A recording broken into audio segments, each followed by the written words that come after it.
ko ka an ka foli ani tan ni bɛɛ ka taga bɛɛ lajɛlen yɔrɔ aw fɛn fɛn sɔgɔlen b'an na nin wagati la an b'a bɛɛ lajɛlen fo dan tɛ foli min na bi ye samedi ye n'o ye mai kalo tile 25 ye san 2024 bi laadalako la ani Bumabel Jawara an bɛ ɲɔgɔn sɔrɔ semaine kɔnɔna na ka se ka na masala aw ye actualité minnu bɛ jamana kɔnɔ ani jamana kɔ kan aw bɛ se ka faamu sɔrɔ ka to a sigiyɔrɔ la yani an ka don ɲininkali kɔnɔna na an bɛ foli bila Bubu la a ka foli di kanubagaw ma fɔlɔ Mali kɔnɔ Mali kɔ kan Bubu i ni su. N bɛ bɛɛ fo ka bɛɛ waleɲuman dɔn k'a fɔ k'u bisimila wa video ninnu partager ni an sigilen an ka laadala duwakun kunnafoni dili kan waati mun na an bɛ ɲɔgɔn wele sanga ni sanga an ka page partenaire b'an dama mun ni ɲɔgɔn cɛ ka an ka kumaw lase. Aya Bubu an tɛna ko bila drapeau la an bɛ taga ni ɲininkaliw ye directement an b'a fɔlɔ centrale nucléaire la Bubu centrale solaire la o don ko an tun bɛ Sanakɔrɔba i yɛrɛ tun bɛ yen nɔ a kɔnɔmo karili la i ye jumɛn faamu Sanakɔrɔba taga la ani i bɛ se ka jumɛn fɔ maliyɛnw ye Mali kɔnɔ Mali kɔ. Ka maliyɛn bɛɛ fo an ye jateminɛ caman de kɛ baara minnu an ye minnu ye Sanakɔrɔba d'abord an ye kuma caman fɛnɛ mɛn wa an bɛna conseil fɛnɛ caman di ko caman de bɛ an ye mun ye. Et la première impression que cette pose de la première pierre a une impression fɔlɔ min da an ma o de ye ka yira k'a fɔ tout à la saraka t'a la on veut une souveraineté énergétique réelle. Je vais assumer cɛbakɔrɔ dafalen yɛrɛ de bilahi dutu foyi t'a la. Ça veut dire Assimi fait t'a fɛ o ye tiɲɛ Assimi man di ye o ye tiɲɛ mais i b'a dɔn a bɛ jamana in fɛ hali dutu t'a la. N'i ye jateminɛ kɛ il y a beaucoup de centrales centrale solaire caman kɛra Mali la tubabuw y'u sen d'a kan. Nin première pose ɲɔgɔnna kɛra Segu 50 mégas tubabuw ka tɛ kɛ. Centrale min bɛ Mali kɔnɔ bi a bɛ se ka centrale 5 bɔ solaire la dɔ bɛ Kita dɔ bɛ Dire dɔ bɛ Jɛma dɔ bɛ dugu wɛrɛ la o tɔgɔ bɔra n kɔnɔ sabu a bɛ 5 bɔ tubabuw ko k'a tɛ kɛ an bɛ taa gasoil de la. Donc n'i ye nin jateminɛ k'a lajɛ cette transition énergétique là a avantage fɔlɔ ye mun ye an bɛ taa gasoil minnu ta ka na an bɛ carburant min ta ka bɔ kɔfɛ ka na n'a ye f'an ka bila an kunna don dɔ jɛ bɛ yen bi mais Ala de bɛ sini dɔn. C'est que quand on te dit souverain o ka sɔrɔ e yɛrɛ bɛ se ka i ka décision ta i dalen tɛ mɔgɔ si la mɔgɔw bɛ k'a miiri k'a fɔ ko dɔwɛrɛ don o tɛ n bɛ Niger fo nin yɔrɔ la yan Niger ye 150 millions de litres a y'a d'an ma joli 40 dɔɔni mais o t'a bali an yɛrɛ ka propre source an t'o ɲini pour être indépendant. Assimi o sira de yira an na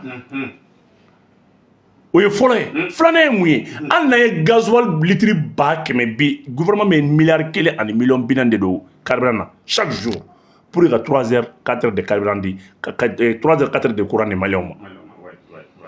1 milliard 200 millions secteur jumɛn b'o dun Mali kɔnɔ hali défense t'o dun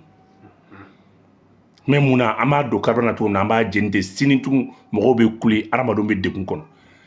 Bon n'i ye nin ta jateminɛ k'a lajɛ ɲɔgɔn fɛ tout d'un coup sabu an b'a dɔgɔdɔgɔnin kɛ dɛ 200 mégas c'est la toute première fois Afrique kɔnɔna la ni ɲɔgɔnna ka kɛ. La plus grande centrale dɔw ye 37 mégas ye dɔw ye 50 mégas ye dɔw ye 60 mégas ye dɔw ye 100 mégas ye 200 mégas ɲɔgɔn fɛ ni Assimi tɛ maa ma kɛ i tɛ nin kɛ tubabu sigilen ɲɛna o. Ayi tubabu bɛ ko sugu bɛɛ kɛ k'i ta tiɲɛ i tɛ nin kɛ nin sigilen ɲɛna. Nin 200 mégas ye a coût bɛnna joli ma 200 millions d'euros. O t'a bannen dɛ a ka stockage capacité de stockage ça fait 20 mégas a b'o de stocker batterie kelen b'o de stocker capacité de stockage 20 mégas par kilowattheure. Avantage jumɛn b'a la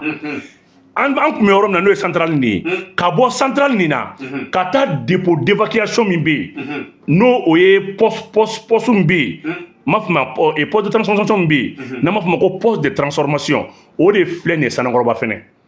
ɲɛ bɛ kodɔnbali dɔw la k'a fɔ ko nin i bɛ ka projet ye u tɛ fɛn yɛrɛ dɔn ko in na poste min bɛ yen n'o ye poste de transformation ye o poste in sigi kun tɛ dɔwɛrɛ c'est pour l'interconnexion entre le Mali la Côte d'Ivoire et la Guinée mais maintenant n'i ye centrale nin lajɛ an bɔra yɔrɔ min na 200 mégas bɛ yɔrɔ min na nin ale bɛ courant min produit a bɛ courant di ligne min kan ça fait 11 km o de transport de ligne fɛnɛ jɔra donc ka bɔ centrale nin na ka na poste de transformation in na a bɛ courant min produit a b'a ta dɔrɔn k'a di poste in ma poste in b'a ta k'a fili Bamakɔ n'a lamini kɔnɔna la ça fait c'est un mécanisme réel donc tile bɛ courant min di ni ale y'o ta a t'a di ten de a b'a ta ka tila k'a évacuer de a bɛ taa di la poste ma o de poste de transformation ye o fana capacité ye 226 caviar ale poste in ka transformation ye o de a bɛ se k'o kule de ta a bɛ se k'o courant de ta k'a bayɛlɛma donc ani Guinée cɛ Guinée bɛ ani Guinée ka interconnexion fana kan ka kɛ o Guinée min filɛ nin ye o bɛ na Sanankɔrɔba de fɛ n'a sɔrɔ Côte d'Ivoire fana ta bɛ yen o fana tun bɛ na Sanankɔrɔba de fɛ donc poste in jɔkun tɛ foyi ye poste de transformation de don donc n'i ye irisiw ka cɛ ka kuma jateminɛ n'o ye Novawin cɛ in ye ale b'a fɔ o la ko u ye centrale nin jɔ 200 mégas mais u tila ka ligne de transport de ligne fana dilan 11 km o 11 km nin bɛ taa poste de transformation in de la avantage filanan ye mun ye plus batterie bɛ da panneau bɛ sigi et c'est vrai que a bɛ continuer a courant di ça fait baara in kan ka kɛ san kelen kɔnɔna la non baara in kan ka kɛ san kelen kɔnɔna la baara in kɛra surface min kɔnɔna la o ye 314 km carrés a bɛ ka ko espace de kɔnɔna la baara in yɛrɛ ye san kelen kɔnɔna baara ye mais san kelen kɔnɔ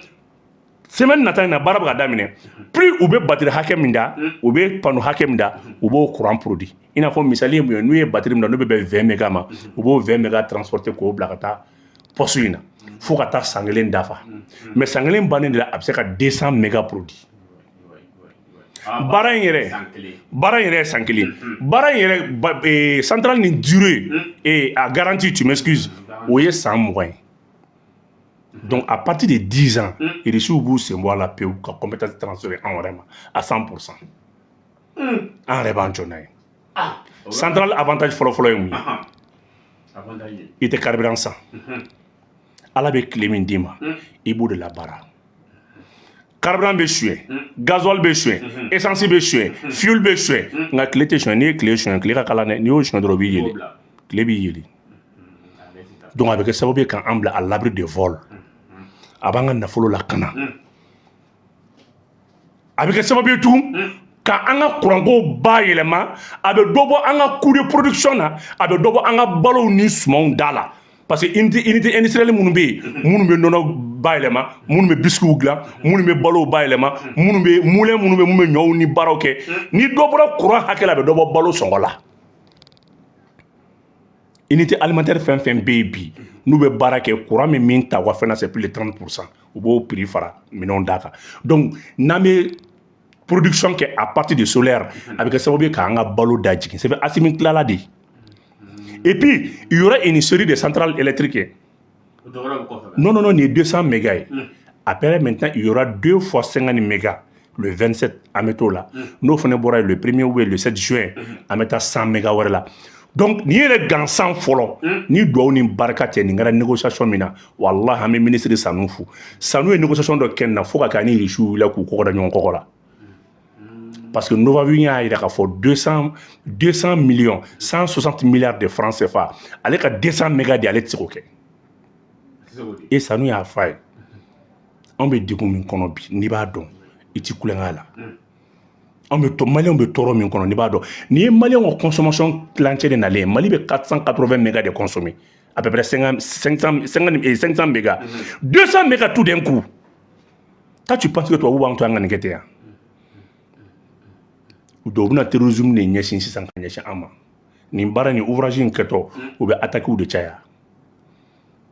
i bɛna dɔn de la ko Mali terrorisme tɛ siya ko tɛ diinɛ ko tɛ foyi ko tɛ c'est un moyen pour que k'an bali an kana taa ɲɛ parce que a fɔlɔfɔlɔ ye mun ye Côte d'Ivoire tɛna sɔn abada ale ka ligne mun dilannen don parce que Côte d'Ivoire ye juru ta Banque mondiale de fɛ ka ligne bɔ Côte d'Ivoire ka na Mali la ni Mali tɛ sancogo foyi tɛ Côte d'Ivoire courant na donc nin y'o clientèle binni parce que Côte d'Ivoire bɛ 100 mégas da an ma o 100 mégas min filɛ nin an filɛ k'o double de dilan nin 200 mégas an n'a sɔrɔ dɔw kun kan ka taa tigɛ da an kɔ Côte d'Ivoire bon Côte d'Ivoire ye pression ka an kan pour que RFI ni France de bɛ se ka segin ka na parce que centrale ligne était Côte d'Ivoire ta ye centrale ligne est français de ta ye aw ka 100 milliards 111 milliards ou 113 milliards juru bɛ anw na et 113 milliards juru bɛ anw na yanni ka taa carburant san milliard b'a la ka taa mɔgɔw bɛ sara la munna i tɛ interconnexion ɲini Côte d'Ivoire fɛ siɲɛ kelen ka na mais maliyɛnw k'a dɔn k'a fɔ ko ban de don u y'a tigɛ ka sɔrɔ m'u sara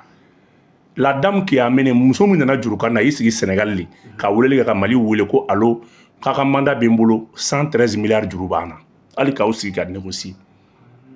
condition kun ye fɛn kelen dɔrɔn de ye tubabuw taara ka taa se Alassane ma Alassane pression kɛ ninnu ka condition f'u ye parce que Alassane yɛrɛ k'u ma ko nɔnɔ sɔnna ma k'ale bɛna kuma Mali ni fɛn fɛn pour que RFI ni France 24 yɛrɛ rétabli courant tigɛ kun ye aw bɛ France 24 ni RFI u bɛ segin ka na parce que a tɛna France 24 ni RFI b'i fɛ i ka jamanadenw hakilina bɛ tubabuw bolo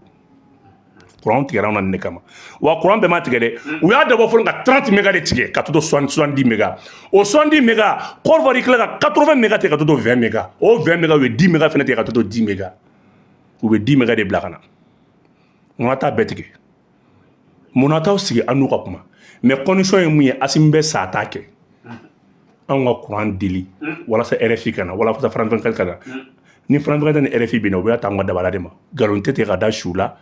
nkalon tɛ tigɛ ka da armée la tiɲɛ de bɛ fɔ kɛnɛ kan wa u tɛ den mɔgɔ si ka courant ko la mɔgɔ minnu bɛ ka kuma le gouvernement vient de mobiliser 700 milliards o de donna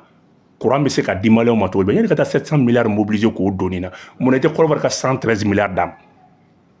a bɛ mun tiɲɛ ye a bɛ 100 mégas d'i ma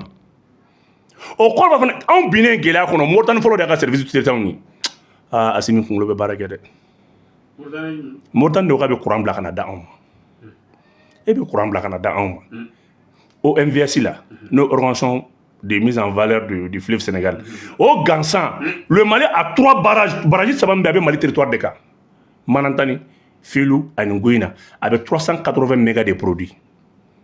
Mali y'a nin yɔrɔ ninnu kabini mois de mars Sénégal ni Moritani nin yɔrɔ bɛ ministre wulila ka s'u ma o dongo karisa komi aw mago tɛ se aw ka courant ma a t'a da an ma Moritani a refusé mais e ko k'e bɛ ligne dɔ bɔ ka courant bɔ Moritani k'a da anw ma il y a une jateminɛ dɛ an bɛ jɛ la o MVS kɔnɔ la Mauritanie a refusé de nous céder maintenant sa part anw bɛ nin gɛlɛya kɔnɔ le Sénégal a refusé maintenant de nous céder sa part anw bɛ nin gɛlɛya kɔnɔ baraji bɛ anw ka territoire de kan mais o Mauritanie kelen ko k'a bɛ ligne dɔ dilan k'a bɔ donc o kɔrɔ Espagne bɛ courant di Mauritanie ma Mauritanie bɛ courant sama ka na da anw ma o courant ko o tun bɛ taa den frontière ko min bɛ sen na c'est Mauritanie somna quoi Mauritanie voulait que indépendamment dépendamment anga dé aller la fin là donc n'a qu'on ja à partir maintenant de cette ligne électrique là où comme c'est ka ali ka Mali yɛrɛ ka en ta otage la de somarani kelen parce que nous ga ligne transport n'a kun nana na ala kɛ kala kan kisa kan ta na on kɛra kɛlɛkɛ fɛn ye ou bien an filɛ ka taa frontière na cogo min na Mauritanie comme c'est qui to la partie maintenant de cette ligne là comme c'est ka attaquer avec l'appui de l'Union européenne ala ka barika don Assimi na n'an kun sɔnna ka Mauritanie ka ligne a ka offre respecter et accepter parce que an bɛ degun kɔnɔ o de to n'i bɛ degun kɔnɔ mɔgɔ caman bɛ service caman proposer ɲɛ bɛ kodɔnbali dɔw la k'a fɔ wa Mauritanie de y'a ka port d'an ma mais i ɲinɛ k'a fɔ ko Mali 26 villages de tun bɛ Mauritanie bolo a bɛ k'a utiliser 26 villages i ɲinɛ k'a fɔ k'anw y'an ka territoire di Mauritanie ma ka bi anw ka min i ɲinɛ k'a fɔ ko bi an bɛ don min na ko bi ko o tuma na Mauritanie anw de ye pacte ka Mauritanie dɛmɛ Polisario problème bɛ wuli don min na ala ye Mali binna Mali marabagaw de bolo Polisario problème bɛ wuli wagati min na Mauritanie ni Maroc cɛ Modibo Keyita de wulila ka taa Mauritanie bɔ bolo la a ye taa mɔgɔ kodɔnna bɛɛ kulo bɛ ne la Maroc ni Algérie ka mankan na Modibo Keyita de wulila ka taa kuma Maroc ni Algérie cɛ Maroc ni y'a faamuya Modibo Keyita de kun wulila ka taa kuma Mali ni Algérie cɛ mais e bɛ se ka nin faamu cogo di bi anw ye Algérie min bɔ bolo la ka taa indépendance d'a ma ka Mauritanie min ni Polisario problème na ni Maroc cɛ ka taa kuma ni ɲɔgɔn cɛ nin bɛɛ kɛra Modibo Keyita ka waati 62 63 64 bi olu de bɛna anw envahi ka tila ka fara tubabuw kan ka tila ka anw to degun kɔnɔ u b'u ka service proposer anw ye donc an tun bɛ sɔn o courant na o fana tun bɛ juguya ni Côte d'Ivoire ta ye parce que an filɛ conflit min filɛ ka wuli nin bi n'a kun y'a sɔrɔ ko nin de tun bɛ ka courant d'an ma soit u b'u ka courant tigɛ ou bien u b'an ta kɛ courant in fɛ à travers maintenant des armements électriques charge électromagnétique bi chargement mun na i bɛ se ka na ligne fɛ ka dugu attaquer Donc o de y'a to transition a préféré an ka source dilan an yɛrɛ an ka souveraineté énergétique dilan an yɛrɛ bi nin 200 méga min filɛ nin i b'a mɛn sisan ko terroriste y'u kun ɲɛsin nin zone ma o de y'a to irisiw ka cɛ ka discours la n'u y'u ka pétantan ye a kumara sécurité kan a b'a dɔn quoi parce que gɛlɛya fila de bɛ nin centrale ko la a fɔlɔfɔlɔ ye mun ye maa caman de taara contrat kɛ ni EDM ye il y avait beaucoup des opérateurs pétroliers minnu ye contrat kɛ ni EDM ye nin centrale ninnu t'olu centrale tɛ mɔgɔ caman arrangé dɛ nin centrale solaire min filɛ nin an bɛ ka courant ɲini tile fɛ cogo min na nin tɛ carburant feerelaw arrangé dɛ u bɛ ko sugu bɛɛ ɲini sisan ka transition nɛni daminɛ parce que mɔgɔ caman bɛ transition ko in na olu ɲɛ b'u ka nafa de la jamanadenw ka hɛrɛ u mago t'u la jamanadenw ka bɔɲɔgɔnko mago t'u la donc a bɛ ka miiri k'a bɛ tɛgɛrɛ fɔ waati min na minnu kun kelen bɛ ka taa carburant ko contrat signé ni EDM ye est ce que olu bɛna nin soutenir olu ka laɲini tɛ nin ye olu ka laɲini an ka den carburant de la kuma bɛɛ olu ka taa camion ta ka na don o don exo bon nin na fɛnɛ avantage filanan ye mun ye an ka douane de bɛna wariba sɔrɔ parce que douane bɛ min don exo la ça fait combien c'est plus de 300-400 milliards douane bɛ min perdre exo la mais à travers maintenant le solaire le soleil n'an ye nin sɔrɔ dans énergie renouvelable n'an sera ka sababu ka panneau kɛ ka courant na mais hali douane bɛ wari la don dɔɔni bɛ don n'a ka carburant i bɛ ka taxi sara i bɛ don n'i ka carburant et puis c'est tout filanan ye mun ye interconnexion minnu bɛ ani Côte d'Ivoire ni ɲɔgɔn cɛ mais ligne u ka bɔgɔ ka kan non n'a y'u jɛ u k'a tigɛ an ka foyi ta mais mɔgɔ min bɛ 100 méga d'i ma e sera ka 200 méga produit tile la i mago jumɛn b'a ka bolo fɛn na Côte d'Ivoire ye nin ye a mɛnna u jɔrɔla nin na donc ko sugu bɛ kɛ ka nin ouvrage in tiɲɛ ni min filɛ nin ye u b'a attaquer ni terroriste ye u bɛ mɔgɔw bila ka taa batterie suɲɛ u bɛ mɔgɔw bila ka taa panneau suɲɛ o de y'a to le gouvernement doit tout faire ka comité local dɔ sigi Sanakɔrɔba ka jeunesse yɛrɛ ka impliqué mɔgɔ k'u tɛgɛ di ɲɔgɔn ma parce que n'o tɛ nin ma a ma jan a tɛ jan partenaires ye opérateur minnu bɛ yen n'u bɛ carburant di nin t'olu fɛla ko ye tubabuw nin tɛ tubabuw fɛla ko ye wa ni a kɔfɛ fɛnɛ to a bila u kunna ko nin tɛ awa maa maa bɛ balo gɛlɛya la nin t'olu si fɛla ko ye donc baara min kɛra 200 méga tout d'un coup nin ye koba de ye ka irisiw fo ka partenariat la mais irisiw ye kuma min fɔ o de don batterie n'i y'a suɲɛ i ye fu suɲɛ n'i ye panneau in suɲɛ i bɛ su suɲɛ parce que le panneau là est composé des modules bifaciaux module bifaciaux de b'a la tu sais que o ye min ye i b'o dɔn Musa ni panneau in a bɛ courant ta a sira bɛɛ fɛ a b'a ta a ɲɛ kan a b'a ta a kɔ kan o tɛ kelen ye a bɛ courant ta fɛnɛ i b'a bila i kun na photovoltaïque min don a bɛ courant ta rayon fɛ o tɛ fili ye sabanan ye mun ye a bɛ courant ta lumière fɛnɛ fɛ ça fait quoi a ka lumière nin dɔ sɔrɔ dɔrɔn sɔgɔmada non a mɔgɔ tɛ intelligent dɔn quoi sɔgɔmadafɛ tilenin o b'ale bɔ sɔgɔmadafɛ tilenin fajiri tilenin dɔrɔn o ka bɔ dɔ se b'a kalama convertir b'a ta kelen filanan ye mun ye hali ni kalo yelen bɔra k'a dama tɛmɛ n b'a dɔn dɔw b'a fɔ ko n y'a exagéré anw de ka panneau don n'a y'an jama ko ale tasuma Asimi ye baara kɛ ni ye dɛ bilahi ala ka Asimi sara panneau min bɛ se ka courant ta ni lumière ni rayon ye o ye fɛnba ye dɛ o ye fɛnba ye dɛ qui peut produire 200 mégas avec des batteries de capacité de stockage de 20 mégas o y'o ye an bɛ ka taa yɔrɔ min fɛnɛ le 27 o capacité de stockage b'o da dɔn wa 50 mégas o yɛrɛ ka capacité de production ye 100 mégas batterie capacité de stockage ye 50 mégas ça tu penses que tubabuw b'an to an ka nin baara kɛ ka to k'u ma attaquer an k'an yɛrɛ minɛ tubabuw la an ma taa delili kɛ français ka centrale minnu bɛ yan k'o ka ban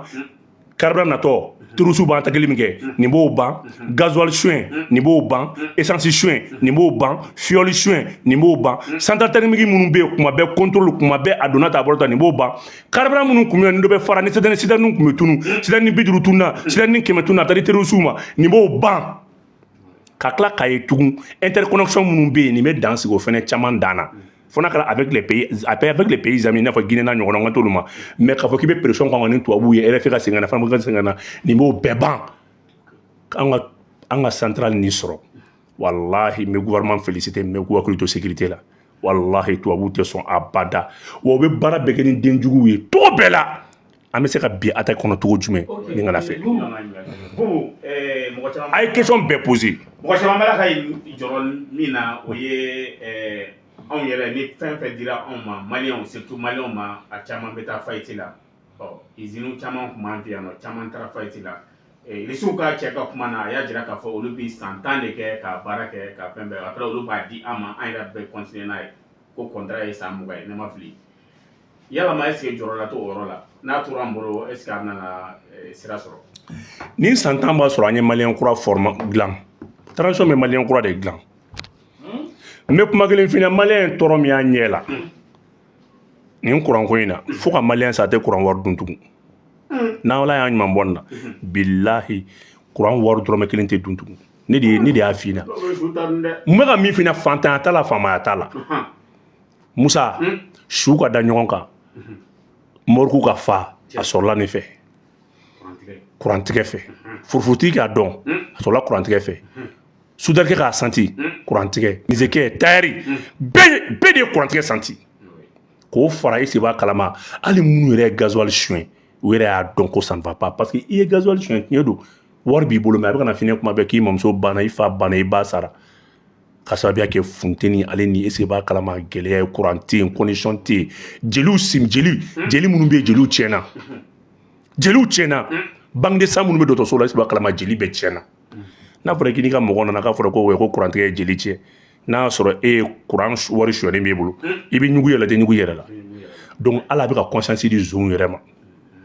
n'ala y'an bɔ nin kurantigɛ in na fo ka diɲɛ wuli an tɛ kuran wari dun an tɛ kuran suyɛn an tɛ kuran wari dun ni ala sɔnna ma parce que maliyɛn sɛgɛnna nin waati dɛ. Ok, Boubou, n ka question Musa y'a posé ka ban mais ladilikan jumɛn b'i bolo ka ɲɛsin fanga ma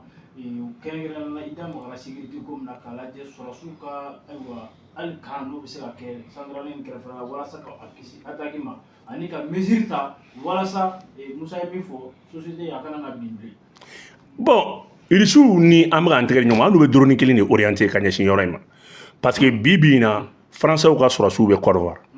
bon français dun ka entreprise ba kelen bɛ yen CUE o de tun bɛ courant da anw ma parce que u ye juru ta banque mondiale fɛ hali ka transport de ligne fɛnɛ dilan a dabɔra anw de kama o de y'a to banque mondiale tila kɔsa in na ka 36 milliards di Mali ma ko Mali k'a boloma dɛmɛ fɛn ko la parce que ale bolo k'an bɛna bolo ka t'o di Côte d'Ivoire ma an y'o fara an boloda la k'an ka ci wɛrɛ ɲɛnabɔ ne wa a wari an t'a sara an y'a dun an ka wari de don bon ni si ma diya tubabu ye donc u bɛna attaque misɛnninw daminɛ sisan ka jigin ka na ka bɔ ni forêt kɔnɔna ninnu ye donc depuis sisan il faut un drone dɔ ka orienter u ka comité local de surveillance sigi u ka population yɛrɛ impliqué contrôle la ale ni sécurité la parce que nin ye ko fila ye u bɛna fɔ sisan ko terroriste ko ye nkalon ye dɔwɛrɛ tɛ fournisseur ninnu yɛrɛ de don ça fait quoi central non a bilu kunna u tɛ sɔn abada n'a ye nin kɛ n ko nin ye indépendance énergétique y'an bolo parce que ne bɛ Asimi dɔn cɛ min ye n'an sera kuranko basigi irisiw bɛ se ka na plus de 100-200 usines dayɛlɛ yan walahi u b'a kɛ kuranko de bɛ ka Mali usine ko bila retard la o mɔgɔ min ma se ka kuran gansan ye ka frigo la marché o bɛ se ka usine dayɛlɛ cogo di an mago bɛ kuran de la o donc et puis an ma avantage dɔ jateminɛ nin ko la Asimi bɛ ka taa sira min fɛ n bɛna ɲɛfɔ a ye CC la a b'a faamuya yɔrɔ fɔlɔ ji de tun bɛ kuran di n'o ye barrage hydroélectrique ye sisan ni ji tun dɔgɔyara maintenant ni ji dɔgɔyara délestage tun bɛ kɛ mun ye sisan groupe de tun bɛ wuli groupe tun y'o de ye donc ji tun bɛ kuran 70-80% di groupe tun bɛ 20% ye k'a dafa mais tellement que marché nana diya politiciens ye u nana kɛ sisan ka groupe fɛn ninnu bɛɛ tiɲɛ ka barrage ninnu bɛɛ tiɲɛ Marakala, Selenge yɛrɛ 43 mégas, Selenge bɛ 23 de di, n tɛna 20 mégas. Sotiba jɔlen filɛ nin ye, Sotiba bɛ ji, Sotiba jɔlen filɛ nin ye dɛ, a bɛ courant produit ji ni tulu dɔrɔn de la, u ye Sotiba tiɲɛ k'a jɔ. Donc u ye barrage bɛɛ lajɔ au profit maintenant de la centrale thermique walasa an ka taa gasoil kan. O t'a bannen dɛ. Centrale minnu fana bɛ fuel di, i bɛ fuel dɔn n'o ye gasoil et fiole, n'an b'a fɔ ko fiole, dɔw b'a fɔ fiole. Gasoil centrale minnu b'o di, u y'olu fana tiɲɛ walasa an bɛ taa e ka bila kunna fiole bɛ kɛ fɛn min kɔnɔ ne taara gasoil k'o kɔnɔ parce que centrale dɔw bɛ yen o bɛ démarrer ni gasoil de n'a démarrer ni gasoil de donc i b'a bila bifacial de quoi i b'a bila ka taa automatiquement i b'a bila ka taa fɛn kan i b'ale bila ka taa fiole kan mais a bɛ démarrer ni gasoil de mais u taara gasoil k'o kɔnɔ ka centrale ninnu caman moteur tiɲɛ k'a jɔ bon fɔlɔ ni délestage kun kɛra an kun bɛna groupe de k'a la mais ni délestage kɛra sisan an bɛ panneau solaire ninnu de k'a la ndaro da ba famia sabe ni ni kira sa manga baraji be réparer Mali ba ka baraji be réparer ni panu nunu be permet ka courant da ma folo anata na nga baraji be bla en état na nga baraji bla en état an be courant produit dorome woro woro mena misali dima ni groupe do an be courant produit binani yo famia an be courant produit binani awo na ya produit binani énergie ba san binani ka di jamana do mo dorome muga énergie be courant san binani ka di jamana do mo dorome muga bon ni énergie a di dorome muga kilowatt kelen di dorome muga oh gasoil litre kelen e bo do ko me kilowatt produit ya o be 4 kilowatt de produit donc gasoil litre kelen be 4 kilowatt produit gasoil litre kelen keme an dorome bi woro an ka ta calcul manuel yɛrɛ la quoi a b'a faamu sisan donc maintenant gasoil litre kelen kɛmɛ ni bi wɔɔrɔ bon litre kelen o bɛ 80 de produit o bɛ mugan fɛn 4 de produit n'o ye kilowatt kelen ye 20 ye donc jamana bɛ bin joli la 60 80 bon olu de an ka taa groupe kan sisan ni ji ye courant produit ji bɛ courant di dɔrɔmɛ 6 mais ni solaire ni panneau y'a produit o tɛ dɔrɔmɛ 1 wa ou bien 2 dɔrɔmɛ o ye 10 kilowatt à 5 francs.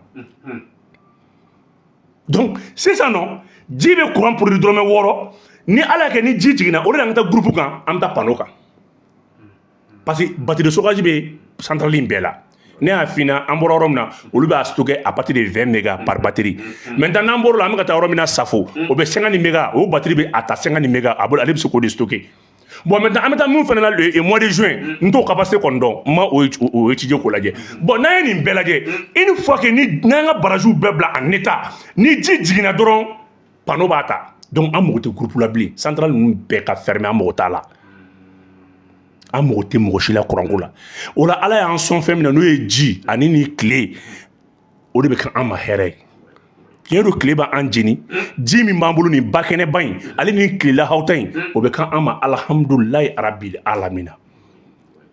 Donc olu de an ka taa délestage la, an ka taa carburant san, nin y'o bannen. Mais est-ce que bi o bɛ opérateur dɔw arrangé wa? Kelen. Filanan, est-ce que o bɛ interconnexion mɔgɔ minnu anw bɛ courant ta dugu minnu fɛ est-ce que o b'olu arrangé wa? Sabanan, français minnu b'olu kɔfɛ, est-ce que nin b'olu arrangé? Parce que u ye Modibo Keyita wuli, u ye Modibo Keyita sɛgɛn ni problème ɲɔgɔn la. Parce que Modibo kelen ka barrage ninnu baara kɛ. Modibo kɔfɛ, Musa nana ka na barrage ta kɛ, Maro Marakala ni yɔrɔ jumɛn? Bilahi Musa Tarawele sɛgɛn sugu bɛɛ y'an ɲɛla barrage 2 nɔfɛ. U ye ko bɛɛ da Musa ka barrage, u ma sɔn abada. Bon, fɛn fɛn nana tugun, Amadu Tumani Ture nana, le barrage de Tausa, u ye ko sugu bɛɛ k'o fana saboter. Tubabuw ma sɔn abada. Parce qu'il n'y avait pas d'autre alternative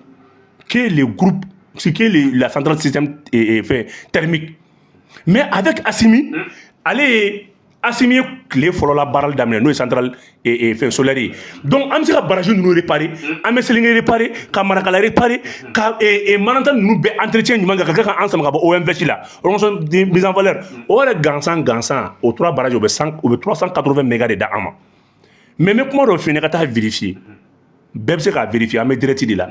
Mali baraji bɛɛ i b'a dɔn a bɛ joli di yan Mali baraji bɛɛ baraji min bɛ Mali la a bɛ se ka a bɛ joli di courant na 1015 mégas ça fait le double de la consommation nationale ça fait an bɛ ka min consommer o ye 500 mégas Mali yɛrɛ baraji bɛɛ bɛ 1000 mégas de di ɔ ni panneau solaire fana faral'o kan dun o kɔrɔ an bɛ se ka courant ni n'a y'an diya an bɛ courant di fu wallahi transition ka san kelen kɔnɔna la an bɛ se ka n'Ala ye barika don na ko terroriste ma attaquer ka barrage ninnu tiɲɛ ou bien zon ma taa panneau ninnu suɲɛ ka fɛn ninnu bɔ batterie ninnu bɔ parce que u bɛ taa hali u bɛ zon sara k'a fɔ bon ni sera nin batterie kelen n'i y'a sɔrɔ batterie in ye 500 000 k'u bɛ batterie san 2 millions u b'a dabɔ kama quoi ka na ni wari yɛrɛ k'an yɛrɛ denw bila ka taa batterie ninnu suɲɛ ou bien ka taa panneau ninnu bɔ tubabu tɛ kaba foyi ma toujours nin ye tubabu ye ka Mali ye Mali bɛ ka taa sira min kan Assimi bɛ ka taa ni Mali ye sira min kan nin y'anw ta ɲalen de diɲɛlatigɛ la donc tubabuw t'u sigi ka anw lajɛ abada u bɛ tila ka mɔgɔw bila ka taa batterie ni panneau ninnu hali n'u b'a suɲɛ u b'a san double prix pour que Irisiw ka baara saboter parce que ni Irisiw kɔni réussira Afrique dugu caman de bɛna donni na ni Irisiw kɔni réussira au Mali dugu caman de bɛna Novaville mɔgɔw wele donc a bɛna kɛ sababu ye ka Irisiw la promotion kɛ tugun même dans le domaine énergétique bon tubabuw t'o de fɛ donc n'i y'o wuli kuma n'u y'an attaqué marifa la n'u y'u masana u bɛ tila ka an yɛrɛ denw sara ka taa batterie ninnu suɲɛ donc u b'a fɔ n'i ye batterie suɲɛ taa karisa voir a bɛ 2 millions d'i ma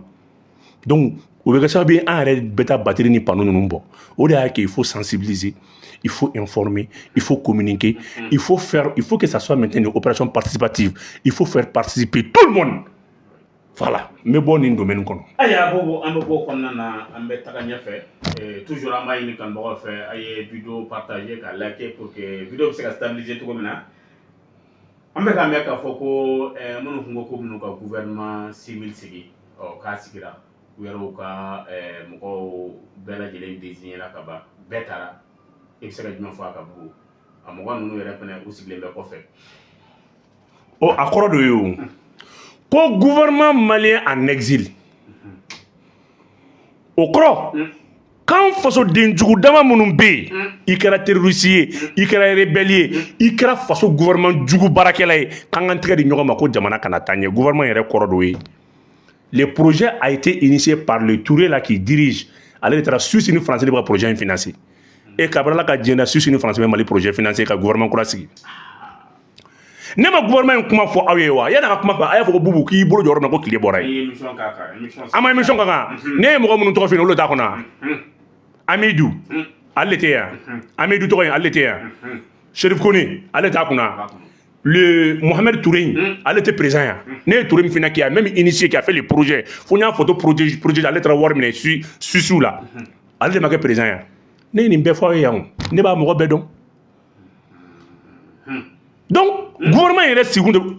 mɔgɔ saba gouvernement kɔnɔ m'o tɔgɔ fɔ a ye o. Non, chef d'année m'a fait ko ye dogoya. Il y a 3 membres de ce gouvernement mɔgɔ 7 tɛ yan u ye 4 de fɔ a ye o ou bien 3 de fɔ a ye a tora 3 ye o. Secret tɛ dɛ o tɔw bɛ Bamakɔ yan de. Gouvernement in kɔnɔ mɔgɔ 7 olu tɔgɔ saba parce que procureur bɛ yan. Wallahi i bɛ gouvernement sigi du kɔfɛ n'i y'a sigi Mali kɔnɔ Asim billahi Asim bɛ ko da ka fɔ k'i sa. Ayi saba min bɛ yen o kɔni ka to kɔfɛ i bɛ gouvernement sigi kɔfɛ de u ye comme u yɛrɛ a tɔgɔ da ko le gouvernement malien en exil saba in bɛ yan olu tɔgɔ tɛ se ka fɔ o y'an yɛrɛ ka denmisɛnninw ye an ka denmisɛnnin 2 b'a la mais a bɛna si bɔ ne tɛ kɔnɔ k'a fɔ ko ils sont en contact avec les terroristes mais an ka denmisɛnnin 2 b'a la le président du gouvernement c'est un proche de Algabas filanan ye mun ye Agadez Asadek Ouattara Asakwadi a ye taa don a ka fɛn kɔnɔ a ka lajɛ John Dobi il fait la promotion de la Mauritanie n k'ale Mauritanie ka élément dilen de mais olu de bɛ Mauritanie olu de bɛ Mauritanie fɛn bɛɛ kan o Mauritanie ka fɛn bɛɛ y'olu de o gasoil ka fɛn bɛɛ y'olu de o donc gouvernement ye sema de ye o parce que sema a compris qu'il a perdu quand même le volet militaire la phase militaire de la guerre donc a bɛ don ni phase politique ye a n'a yɛrɛ den jugu dɔw a bɛɛ seman proche de u ni jɔn don u ni Yad Agali jiginna mɔgɔba dɔ o ka denmisɛnnin tɔgɔ b'a la Bamakɔ yan ne de ma kuma in fɔ aw ye ne de ma kuma in fɔ aw ye wa ayi gouvernement in kɔnɔ mɔgɔ minnu dévoilelen filɛ nin ye munna Umaru Mariko ninnu don a la parce que u b'a fɔ k'olu dɔnnen don non Umaru Mariko ninnu u b'a fɔ k'olu dɔnnen don ko k'olu bɔ a la donc u ye sema mɔgɔw ta ani mɔgɔw tɛ mɔgɔ minnu dɔn u y'olu ta k'u 2 fara ɲɔgɔn kan mais Umaru Mariko ninnu hakilina don ale ni politicien minnu bolilen don u bɛɛ b'a la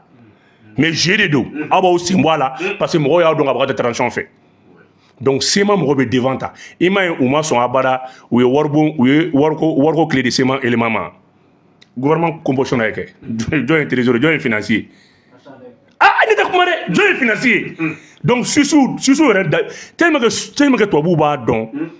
k'an ka mɔgɔw jɛlen tɛ hali u ma sɔn gouvernement u yɛrɛ ka gouvernement sigi u ma sɔn ka pɔ finance di est-ce que politicien kɔrɔw ma u y'o di fɛn ma mouvement armé mɔgɔw ma donc mɔgɔ 3 min bɛ yen olu bɛ Bamakɔ yan 2 bɛ Bamakɔ yan o 2 tɔgɔ tɛ se ka fɔ mais olu bɛ gouvernement kɔnɔ mais o 2 fana na mɔgɔ 1 bɛ yen n'o tɔgɔ fɔra dɔrɔn mɔgɔ bɛ gouvernement ta sira ye o ye Yadi Jigila mɔgɔba ka denmisɛnnin dɔ ye ale tɔgɔ b'a la gouvernement in se ka publier o i bɛ se k'a publier k'i to kɔfɛ 2 min b'a la n'u ye di u ka fɔ o tɔgɔ ka fɔ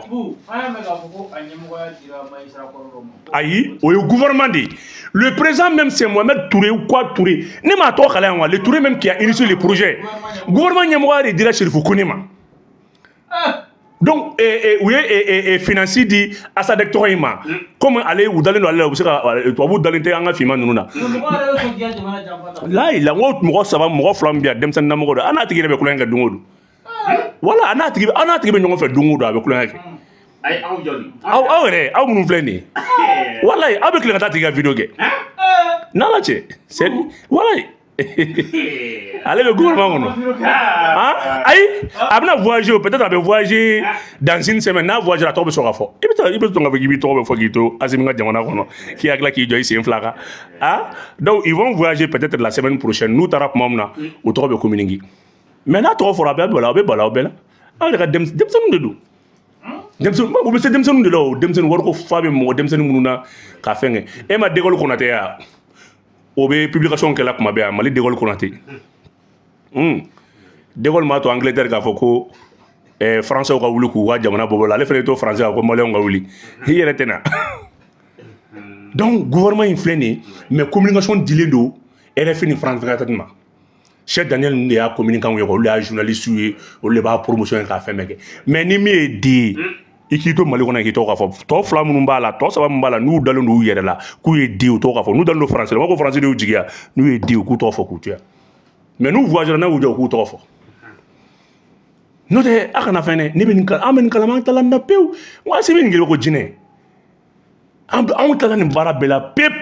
c'est le gouvernement maintenant sema ni terroristes ka gouvernement sigilen don ka politiciens minnu kunu bɛ baara la yan dɛ n'u bɛ taa mɔgɔw labɔ k'u bila jamana ci la o mɔgɔ kelenw olu kelenw de don donc gouvernement tɛ terroristes ka fɛn moyen de don c'est juste faire partir Asimi et consort parce que nin t'u fɛla ye quoi donc parce que olu mɔgɔ bɛ mɔgɔ de la minnu bɛ sigi ka wari bɔ ka d'u ma i b'a fɔ mouvement politique y'a kɛ cogo jumɛn aw bɛ sigi an bɛ 40 milliards d'aw ma an b'aw sara kalo la il faut voir comité de réforme pour la sécurité mais an ka policiers ni gendarmes b'u sen kan waati min na n ko mɔgɔ dɔw tun bɛ sara miliyɔn 5 tandis que an ka Mali kɔnɔ Mali tenitigi min bɛ sara miliyɔn 5 o ka dɔgɔn dɛ mais comité a bila kunna mouvement armé mɔgɔw tun bɛ sara 5 millions an ya Asimi y'a budget bɛɛ tigɛ comité civil l'accord n'o mɔgɔw sara wari fɔra ɲɛna i bɛ sa 85 véhicules Wage ye circulaire bɔ colonel major Ismaël Wage a ye circulaire bɔ ko mobili in bɛɛ k'a minɛ i b'a dɔn mobili taara minɛ mɔgɔ min bolo u yɛrɛ furumusow a VUT bɛɛ tun b'u yɛrɛ musow bolo mais mun ayi dɛ u musow taara lajɔ gendarme y'u lajɔ k'u lajigin ka na ni mobiliw ye mobili caman tun bɛ mɔgɔ caman bolo u cɛ da tun bɛ jamana kuma la mais musow bɛ faso mobili kɔnɔ an y'a bɛɛ minɛ donc c'est pour vous dire que gouvernement in ye yɛlɛko gouvernement do c'est un gouvernement composé de terroristes et de mouvements armés u damaw de do quoi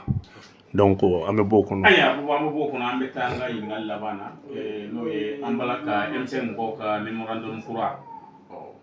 i bɛ se ka jumɛn fɔ a kan an bɛ bi jɛmu kan M5 mɔgɔw ka mémorandum gafe dɔ fɔ voilà kaɲa ni colonel Asimi Goïta ale ka fanga tali a san 3 anniversaire n'o ye 24 mai bandaw gɛnna o date de la communiqué kɛ ka yira k'a fɔ ko fɛn min kɔni ye transition ye ko a taabolo k'u bɛnna bɛnkan min kan n'a bɛ f'o ma ko pacte d'honneur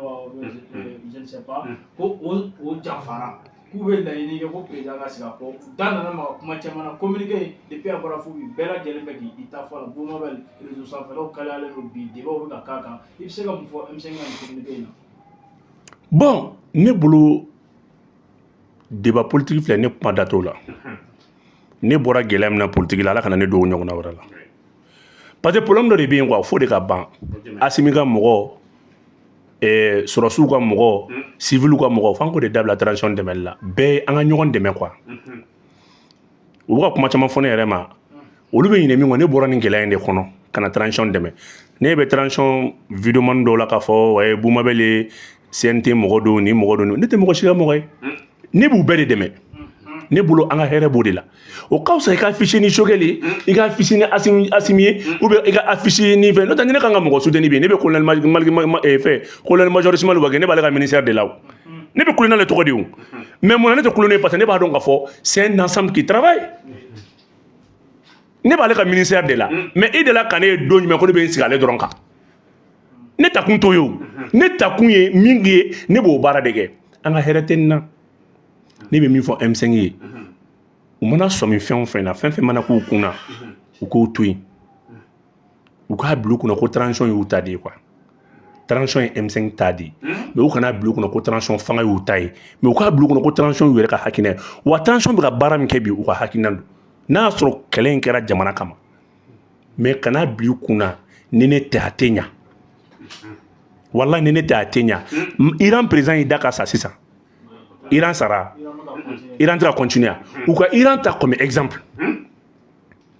olu be ɲinɛ min kɔ Assimi ko tɛ M5 ko ye Assimi ko tɛ Mali ko ye Assimi ko kɛra Afrique ko de Assimi t'an yɛrɛ ta ye bilen parce que an bɛ AEC de la ça fait anw yɛrɛ ta tɛ Assimi tugun donc ne bɛ mɔgɔ min kunna k'i bɛ Assimi ko kɛ i yɛrɛ ka mouvement n'i ka hakilina i bɛ fu de la ne bɛ n yɛrɛ réserver komi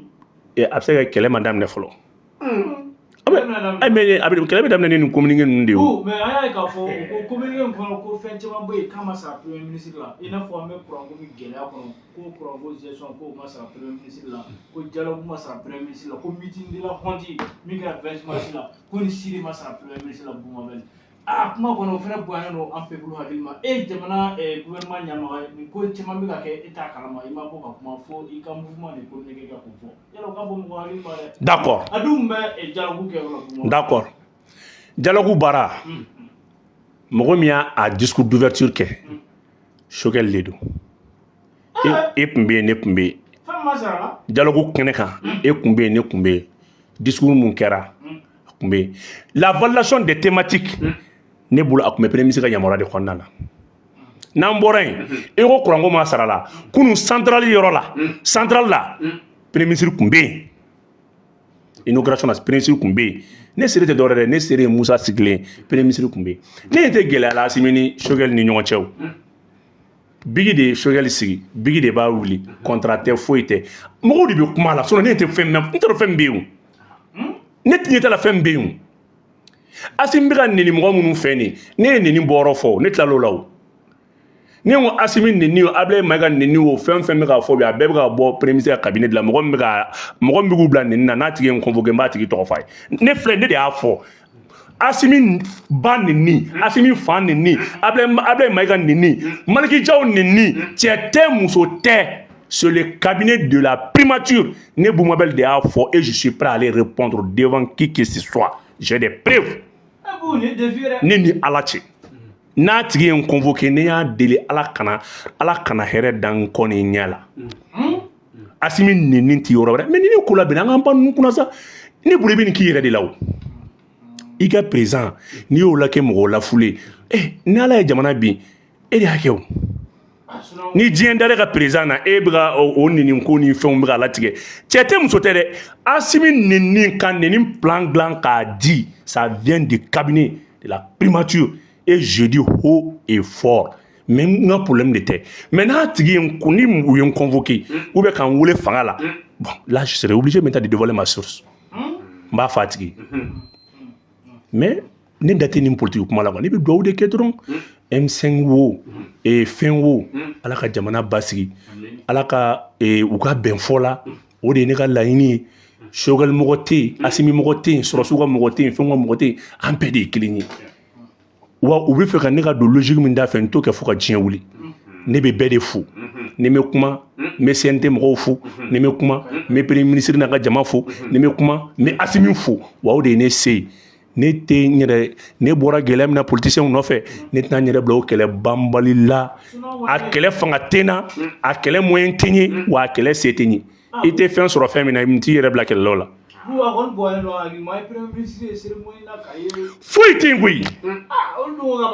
ne mais ayi a ka dɛmɛba minnu yɛrɛ bɛ kɔfɛ olu yɛrɛ b'a la ka kɛlɛ in ta ka kɛ ko wɛrɛ ne bɛ min fɔ aw ye quoi depuis Ala ka diɲɛ da jamana tɛ se ka jɔ ni rumeur ye jamana tɛ jɔ ni a bɛ f'e ye de o mais an bɛ ka via la de ça fait minnu b'u to kɔfɛ k'a fɔ Assimi ni Choguel man di Choguel ni Maliki Diaw man di Modibo Kone y'a kɛ tan nin bɛɛ la e bɛ wele de k'a fɔ e ye mais anw da de b'a la anw ɲɛ de b'a la mɔgɔ si tɛ ko in réalité dɔn ka tɛmɛ anw kan i b'i ta de fɔ mais an bɛ min kɔni dɔn an bɛ fɛ ka taa ɲɛ de donc minnu bɛ ka kuma anw tɛna don u ka jeu kɔnɔ n'u bɛ kɛlɛ la ne bolo n'i ye mɔgɔ ka un premier ministre ni n'i ka président man di n'a bɛ fɛ k'i janfa démissionner e yɛrɛ b'a dɔn fiɲɛ président min ni e janfa ni dɔwɛrɛ tɛ ni faso baara don e ka nafa wɛrɛ t'a la a ka fanga to a bolo i ka taa ni Assimi yɛrɛ fɛnɛ b'a dɔn ko jamanadenw bɛna ale janfa ale bɛ nin wulikajɔ nin cɛsiri bɛɛ la tubabuw ye maliyɛnw ye ale bɛ bɔ ka bin na a bɛ ka fɛn sugu bɛɛ ka Mali bɔ dingɛ kɔnɔ ni Assimi yɛrɛ b'a dɔn ko maliyɛnw bɛna ale janfa a ka fanga bila ka taa u k'a lajɛ ni jamana bɛ bin ayi maliyɛnw bɛ bɛɛ fɛ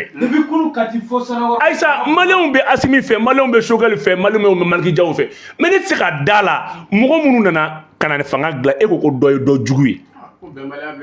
bɛnbaliya kelen tɛ yen i b'a dɔn ninnu ye politicien kɔrɔbaw ka ko de ye quoi u ka nin jeu ninnu quoi mɔgɔ tɛ bin ninnu kɔnɔ quoi karisa ni karisa man di karisa ni karisa bɛ ɲɔgɔn na hey n bɛ min ɲɛf'i ɲɛna hali silamɛw dama man di misiri kɔnɔ a bɛ ka misiri tɛ ka kɛ yan hali misiri kɔnɔ n'a b'u dama man di mais o bɛ mun tiɲɛ ne tɛ n da don nin kuma ninnu na ne bɛ min fɔ dɔrɔn ala ka hakilina ɲuman d'u ma ala k'u bɛn a la an to an kɔni b'u bɛɛ kɔ vive Assimi vive Choguel vive Maliki Jaw wa vive la transition o ye ne kumakan ye an ka kuma bulon ayiwa ne bɛ dan sigi an ka bi jɛmukan la ka bɛɛ lajɛlen fo ka bɛɛ lajɛlen waleɲuman dɔn an b'a fɔ a k'an bɛɛ sigi wɛrɛ inshallah